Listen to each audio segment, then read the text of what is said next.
Boa noite, queridos irmãos. Que a paz de nosso Mestre Jesus possa encontrar acolhida no coração de cada um aqui presente. É com imensa alegria que estou entre vocês, vindo de São Carlos, visitando Goiânia mais uma vez, que é a minha cidade de origem, e eu fico realmente feliz de estar aqui. E a lição que nós escolhemos para a gente fazer um pouco de análise, um pouco de busca de entendimento nos ensinamentos de Jesus, vem bem em direção à página do Evangelho que foi lida pela nossa irmã que nos antecedeu. E ela está colocada no capítulo 18 do Evangelho de Lucas. E está intitulada como a parábola da viúva e do juiz. É mais uma das parábolas de Jesus que vem nos convidar a refletir sobre o significado dos valores espirituais que são permanentes e que devem ocupar o nosso interesse, a nossa atenção e ser colocado como os objetivos primordiais de nossa vida.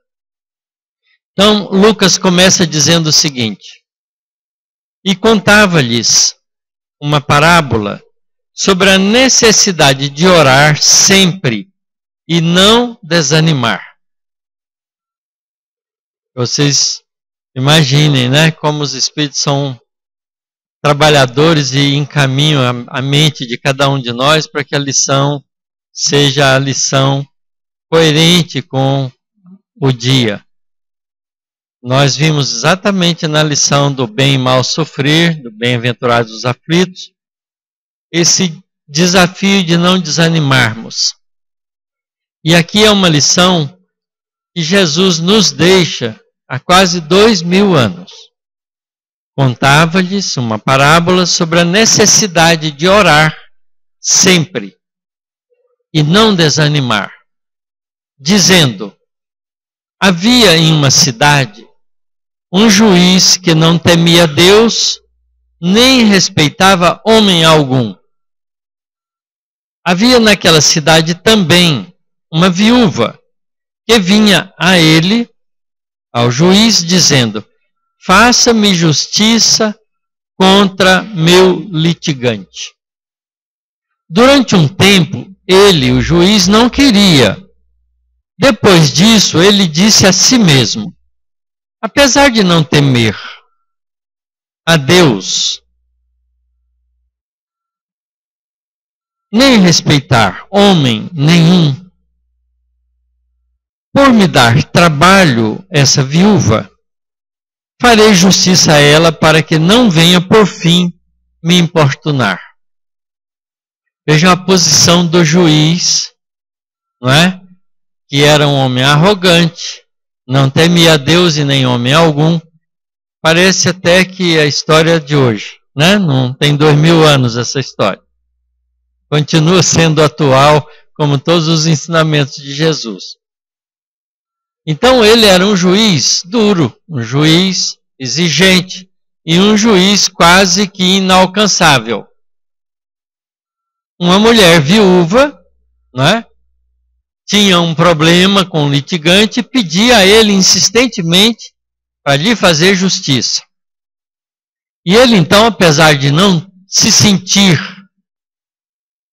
pressionado por ela ou obrigado a atendê-la, ele acaba percebendo que ele tinha que atendê-la pela insistência, pela coragem que ela tinha de ficar cobrando dele, insistindo no processo.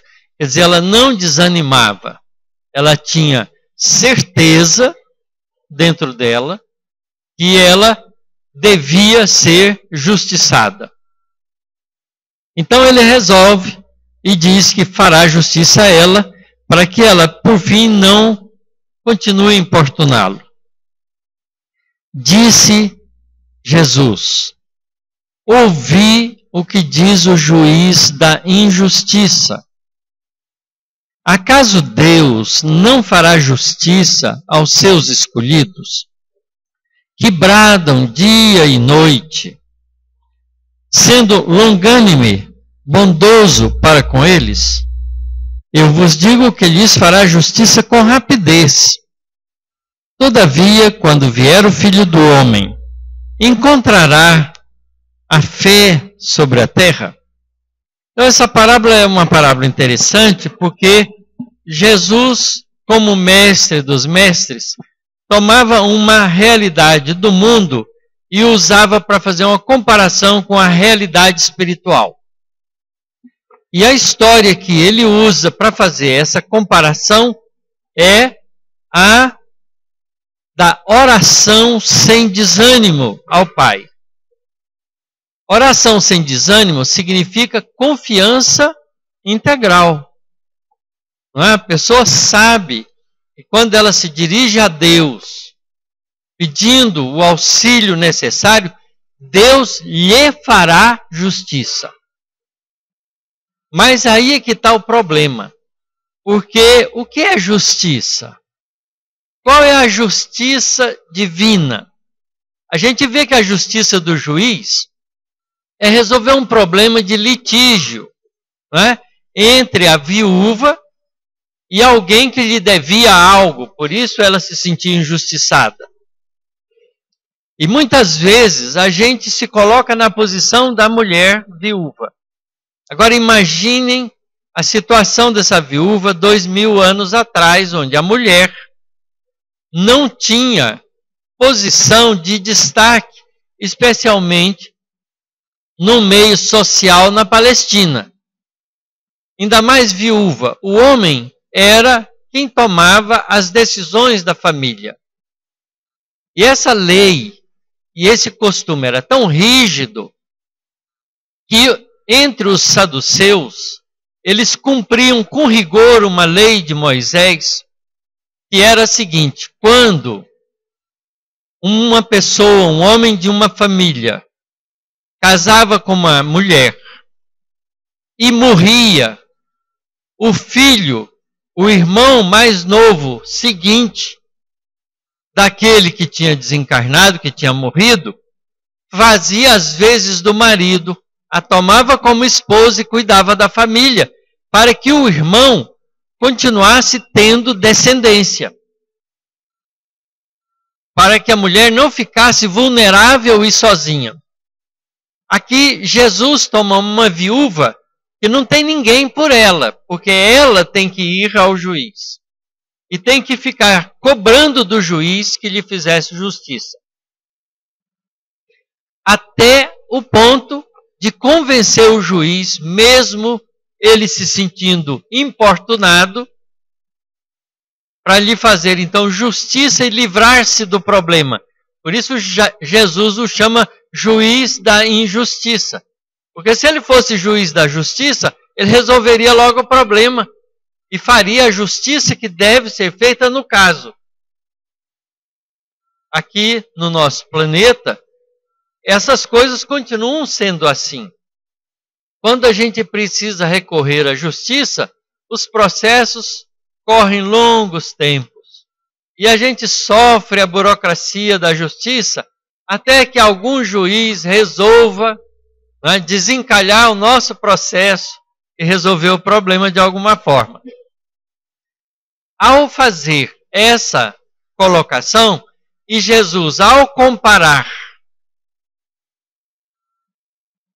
a solicitação, as preces que nós enviamos a Deus, sem desânimo, com a insistência da mulher que precisava da justiça, ele então coloca a posição divina, não é? Porque Deus é juiz da justiça e fará justiça com longanimidade, com bondade aos seus filhos.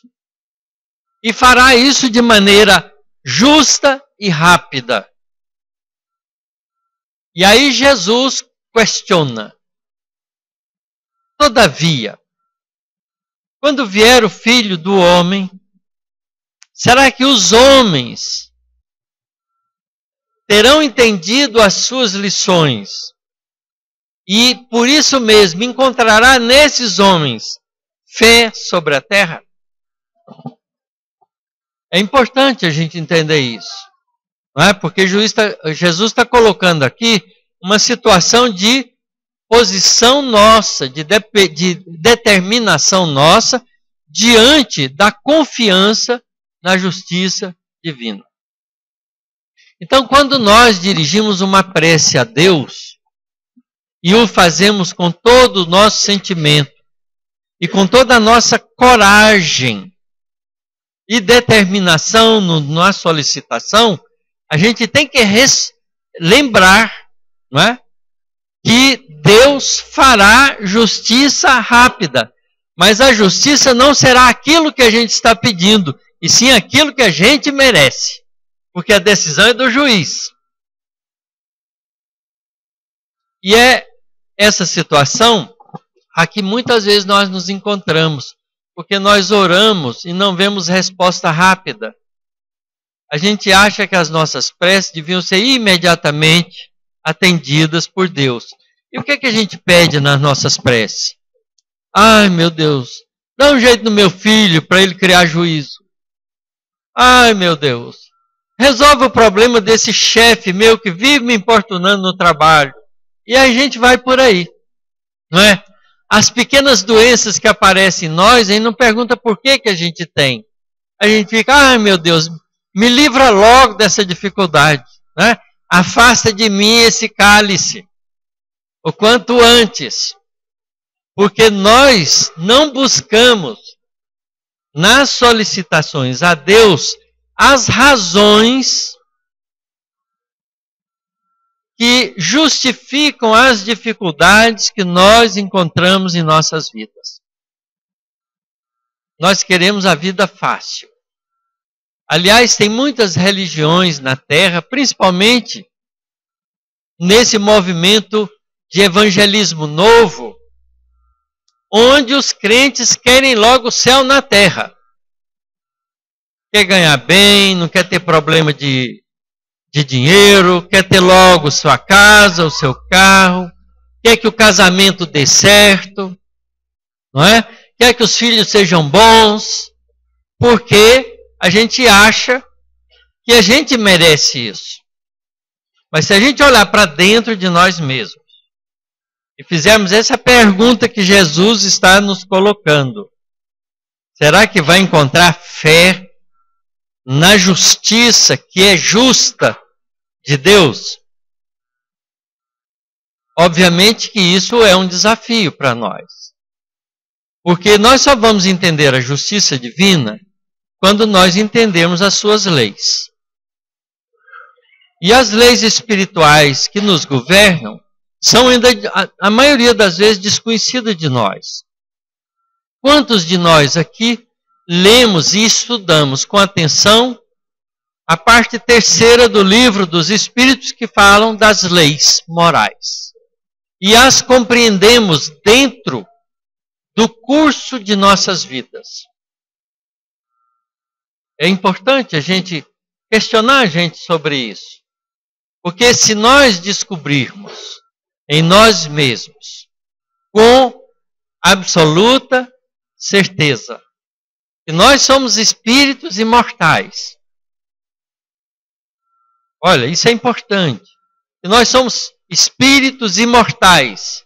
E que os dissabores que eventualmente acontecem conosco na vida cotidiana, material, elas são lições que nos chegam para que nós nos questionemos a respeito dos valores espirituais. Se nós fizermos isso e confrontarmos as nossas atitudes, sentimentos, pensamentos que são só nossos, e atos que são partilhados com os nossos semelhantes, e se perguntarmos se esses pensamentos, sentimentos e atos estão condizentes com a atitude evangélica, aí com certeza nós podemos estar seguros que a justiça divina será rápida em atender às nossas solicitações, que serão justas. Mas o curioso é que quando a gente entende isso, sabe o que a gente pede para Deus? Força para vencer as dificuldades. A gente não pede para ficar livre delas. Porque a gente compreende o significado delas. A gente entende qual é o papel que as dificuldades fazem na nossa vida cotidiana. Porque todos nós sabemos que os desafios da vida é que faz em nós o trabalho de autossuperação. Então, toda essa dificuldade, todos esses desafios, são desafios para o nosso crescimento espiritual. Nós ficaríamos estacionados se não tivéssemos dificuldade.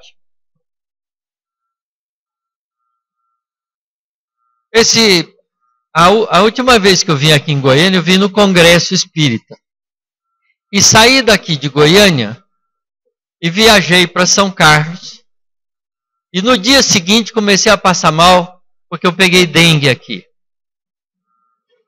Levei dengue de Goiânia para São Carlos. E eu fiquei 30 dias passando muito mal com a dengue, porque é uma doencinha danada. Isso me fez refletir muito sobre a vida, porque um pequeno vírus é capaz de mostrar para a gente que a gente vale quase nada. Não é? A gente fica de cama, perde as forças. Olha, eu sou magrinho, emagreci 3 quilos. Não é? Não conseguia levantar e andar, eu fiquei prostrado completamente. Dali para desencarnar não faltava nada. Porque a gente não sabe como é que funciona isso. Muita gente morre de dengue. Não é? Por incrível que pareça. De repente, tudo aquilo que era importante ficou secundário. Não é? A família fica secundário. O trabalho fica secundário. As necessidades, o alimento fica secundário, porque você não consegue comer. Põe tudo para fora. Não é? Porque o vírus da dengue ataca o fígado e deixa a gente prostrado mesmo, a gente não alimenta. Então, essa experiência me fez refletir muito no valor que eu dou para a vida. E me deixou um pouquinho melhor. Porque a doença faz a gente pensar em si próprio, meditar no significado das coisas. Né? O que é importante? Final. Se eu desencarnasse ali, o que eu levaria comigo? A gente não pergunta essas coisas. A gente quer logo o Doril, tomou, sumiu.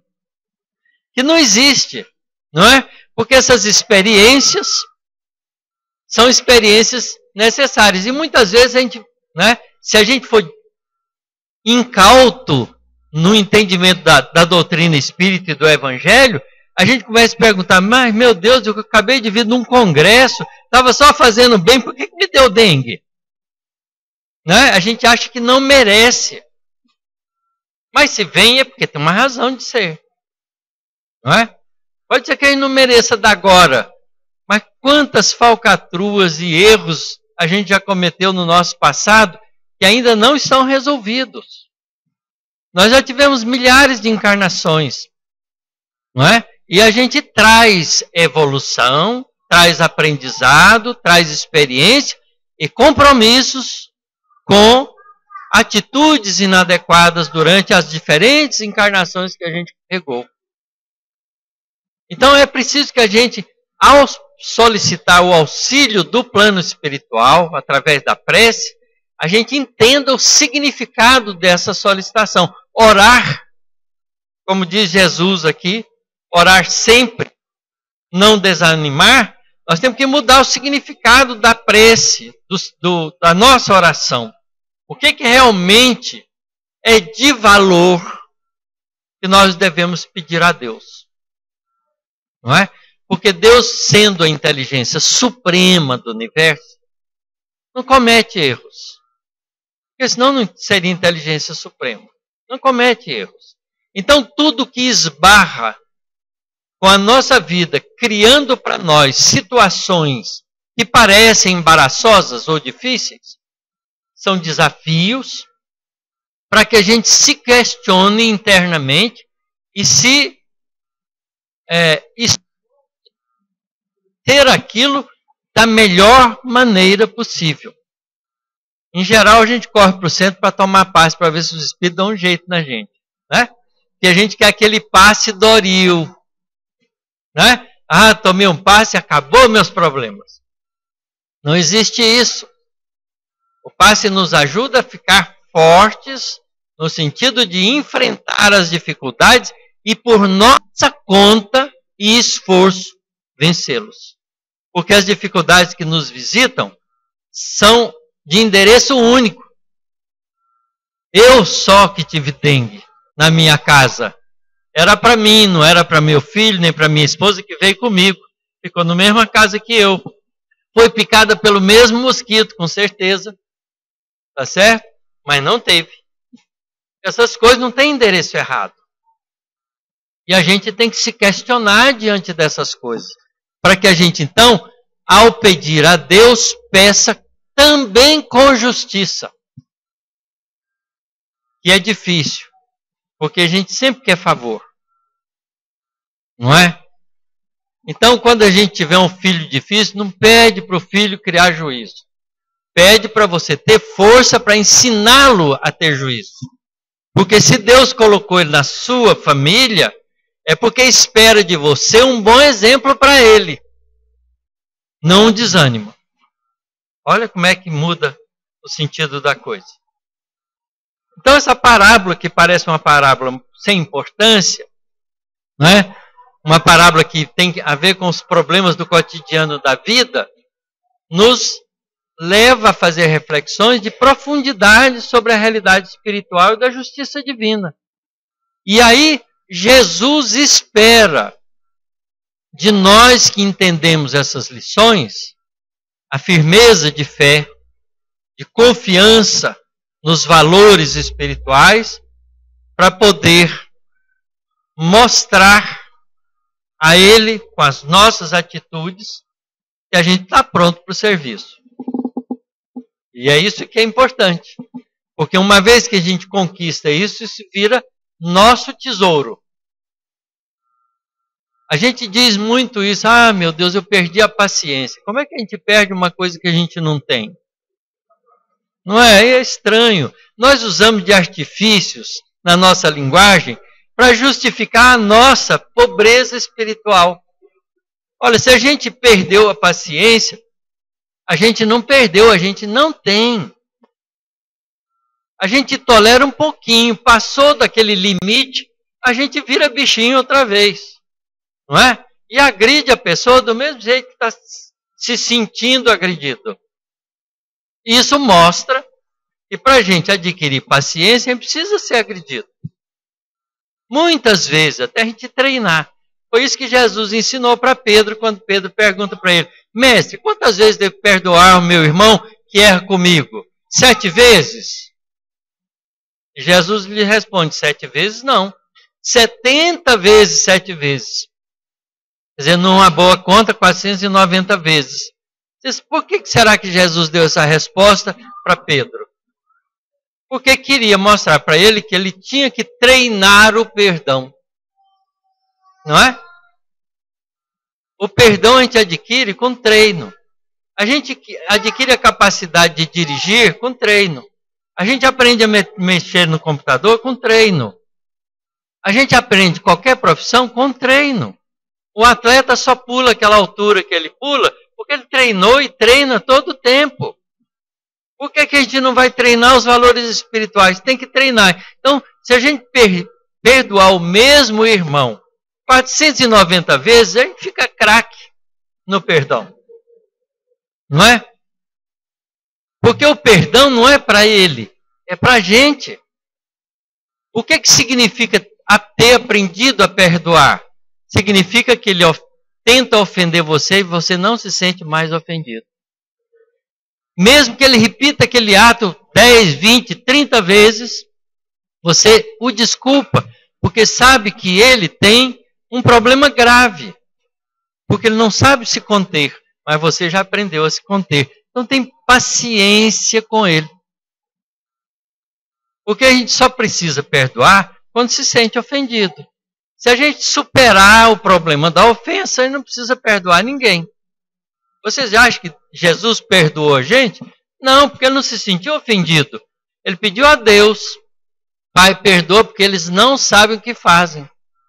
E é exatamente isso, o indivíduo que está agredindo alguém, não é? Não sabe o que está fazendo.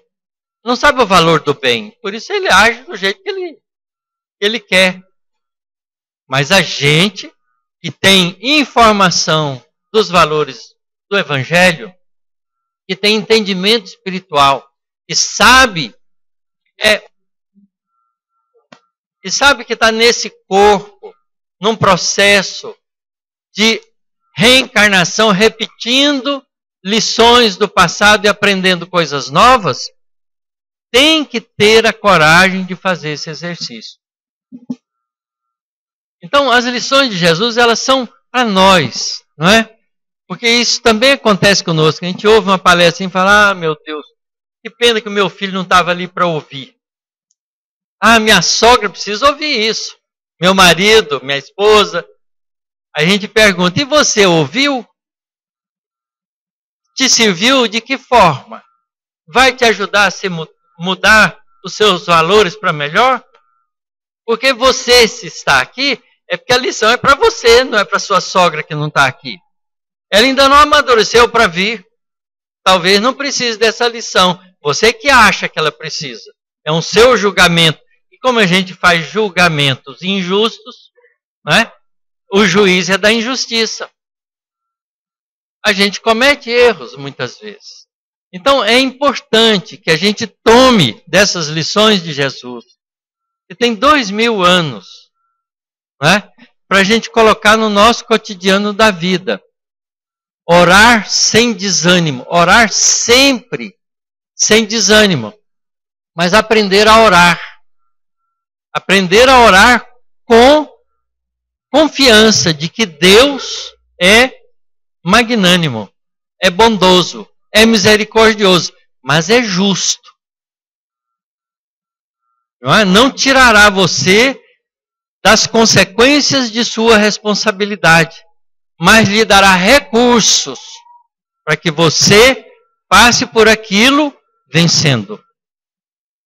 Então, isso ajuda a gente, porque a gente transforma todas as expiações nossas em instrumento de progresso e todas as provações nossas em instrumento de avaliação de si mesmo. Né? Não se sentindo derrotado nunca. Não passei agora, vou treinar mais. Se isso eu não conseguir superar esse problema com o equilíbrio necessário, vou treinar, porque isso vai acontecer de novo comigo, eu preciso ser provado nisso. Então, quando vier outra vez, eu passo. É como se a gente estivesse estudando para o vestibular. Não desanima, não. A hora que passar no vestibular, não precisa fazer mais. Né? Mas enquanto não passou, tem que fazer. Então é uma lição muito adequada que nos vem no sentido positivo. E essa pergunta, né, que Jesus faz, todavia quando vier o Filho do Homem, encontrará fé sobre a terra? Ela nos coloca na posição, né, de entender que nós seremos avaliados no futuro. Essa lição tem 2000 anos. E nós estamos, depois desses 2000 anos, no momento da avaliação. Porque a Terra está passando por um período de mudança, de transição. Nós teremos que fazer com que no mundo onde nós vivemos, a paz, o equilíbrio, a fraternidade reine. Mas de que jeito a gente vai fazer isso? Começando em nós. E aqueles que não quiserem, né, participar desse processo de crescimento espiritual, vai ter que sair do planeta.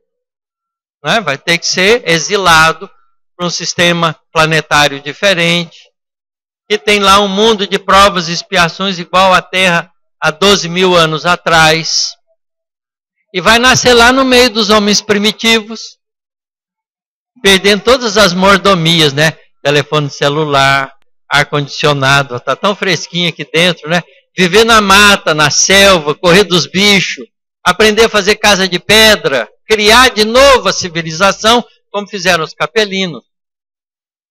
Então é preciso que a gente conserve, cresça e construa dentro da gente essa confiança na justiça divina, porque é ela que nos move na direção do bem. E se nós somos espíritos imortais, o que alguém ou qualquer pessoa pode fazer contra a gente? Nada. No máximo, tentar ofender a gente. Roubar o corpo da gente, por exemplo, num assassinato, é problema dele, porque o corpo não é nosso, é emprestado. Não é? A gente não sabe que hora que vai. Quase que a dengue me levou.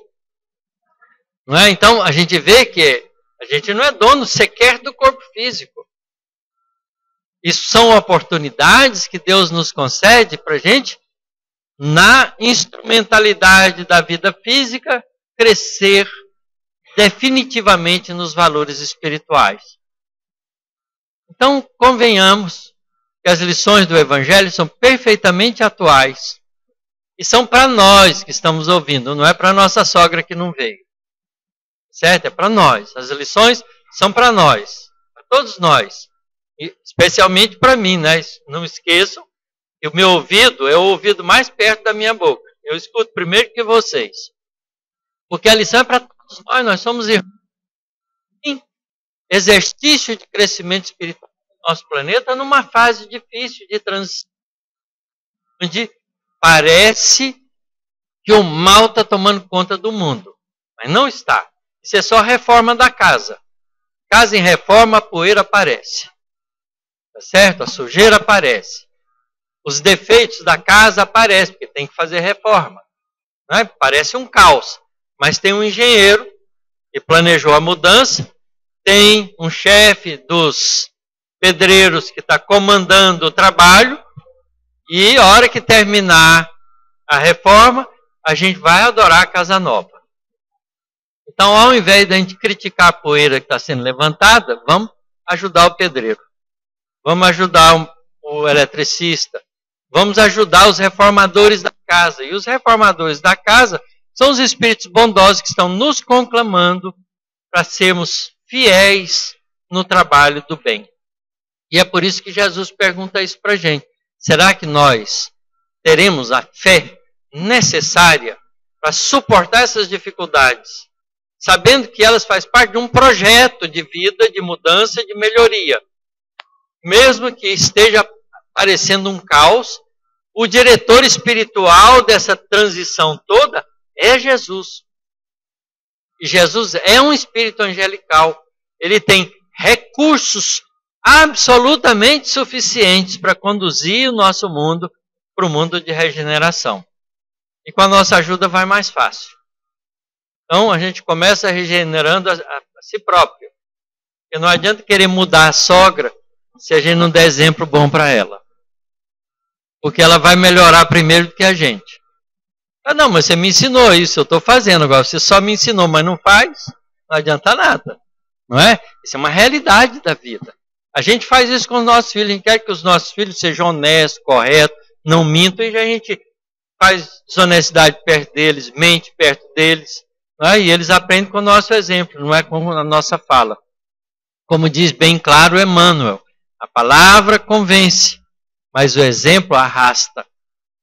Que nós sejamos, então, confiantes em Deus, aprendamos a orar sempre, confiando na justiça divina, sem desânimo, é o móvel, não é? É o recurso, é o combustível que nos mantém trabalhando pelo bem incessantemente.